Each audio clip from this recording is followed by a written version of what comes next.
වෙනද වගේම ගොඩක් ආදරෙන් ඔයාලා හැමෝම අපේ channel එකට පිළිගන්නවා. අද කියලා දෙන්නේ මේ කාලේ හරිම ලේසියෙන් හොයාගෙන හදා ගන්න පුළුවන් පොලොස් සම්බෝලයක් කොහොමද හදන්නේ කියලා. පොලොස් සම්බෝල අපි කාලා තියෙන්නේ ගොඩක් වෙලාවට තම්බලා හදා ගන්න විදියට. ඒ වුණාට අද අපි පොඩි වෙනසක් එකතු කරලා වෙනස් විදියකට තමයි හදාගන්නේ. එහෙනම් අපි වීඩියෝ එකට ගිහින් බලමු කොහොමද මේ රසවත් පොලොස් සම්බෝලේ හදාගන්නේ කියලා. මේ පොලොස් සම්බෝලේ හදාගන්න මම පොලොස් ගෙඩියක් සුද්ධ කරගෙන මේ වගේ පොඩි කෑලි වලට කපලා තියෙනවා. කාට පිපෙන නිසා ලුණු කහ අත ගාලා තමයි තියෙන්නේ. ඊට පස්සේ තක්කාලි ගෙඩියකින් කෑල්ලක් අරන් තියෙනවා. අමු මිරිස් කරල් කීපයක් පොඩිවට කපාගෙන තියෙනවා. රතු ලුණුත් මේ වගේ පොඩි පොඩිවට කපාගෙන තියෙනවා. ඊට පස්සේ අවශ්‍ය පමණට ලුණු ගම් මිරිස් කුඩු අරන් තියෙනවා. දෙහි පොඩ්ඩකුත් අපි එකතු කරගන්නවා රස වැඩි වෙන්න. ඔය ටික තමයි ඕන වෙන්නේ. අපි මුලින්ම පොලොස් එක බැදගනිමු. මම මේ විදිහට තෙල් එකක් රත් වෙන්න තියාගෙන තියෙන්නේ. තෙල් එක හොඳට රත් වුණාට පස්සේ පරිස්සමෙන් අපි පොලොස් ටික බැදගමු.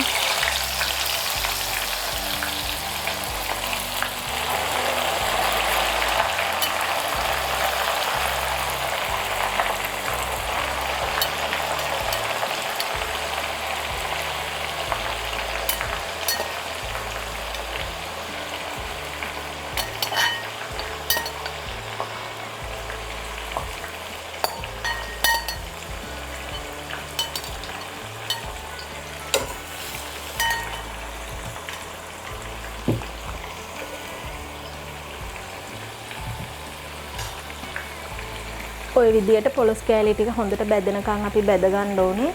ගොඩක් අය හදන්නේ පොලොස් සම්බෝලේ තම්බලා පොලොස් කෑලි තම්බගෙන ඒ උනාට මේ විදියට හදලා බලන්න හරිම රසයි මේ විදිය.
මෙන්න මේ වගේ රන්වන් පාට වුණාට පස්සේ මම බාගන්න තමයි හදන්නේ.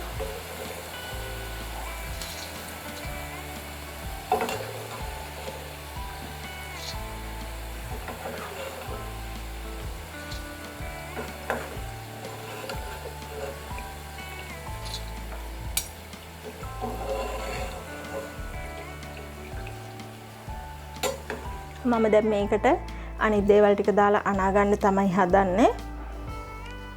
කපාගත්ත තක්කාලි ටික, ලුණු ටික, මිරිස් ටික දා ගන්නවා.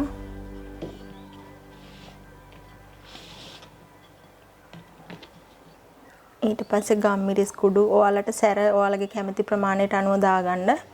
පොලොස් කෑලි වලට කහ ලුණු අත ගාලා බැදලා තියෙන නිසා පොලොස් කෑලි වල ලුණු රසයක් තියෙනවා. ඒ නිසා ලුණු දාද්දි පරිස්සමින් දා ගන්න. ඒ වගේම ඔයාලට උම්බලකඩ වගේ දෙයක් දාගන්න ඕන නම් දාගන්න පුළුවනි. අද මම ඒව මුකුත් දාන්නේ නැතුව තමයි හදාගන්නේ.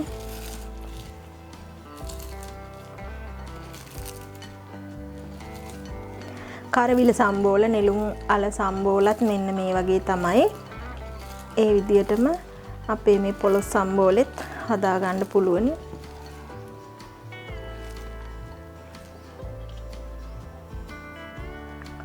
දෙහි ඇඹුල් චුට්ටක් එකතු කරමු. ගොඩක් නෙවෙයි පොඩි ප්‍රමාණයක්.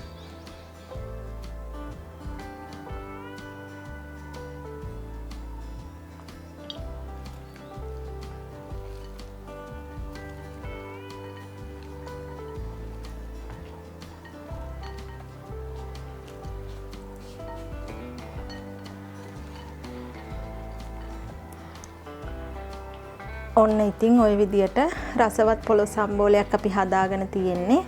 ඔයාලත් මේ විදියට වෙනස් වෙනස් රස කොහොමද කියලා අත්හදා බලන්න. මේ කාලේ පොලොස් ඕන තරම් තියෙන නිසා ඔයාලට මේ වගේ වෙනස් විදිහේ කෑම හදා ගන්නත් පහසුයි. එහෙනම් මේ වගේම තවත් වීඩියෝ එකකින් හම්බෙමු.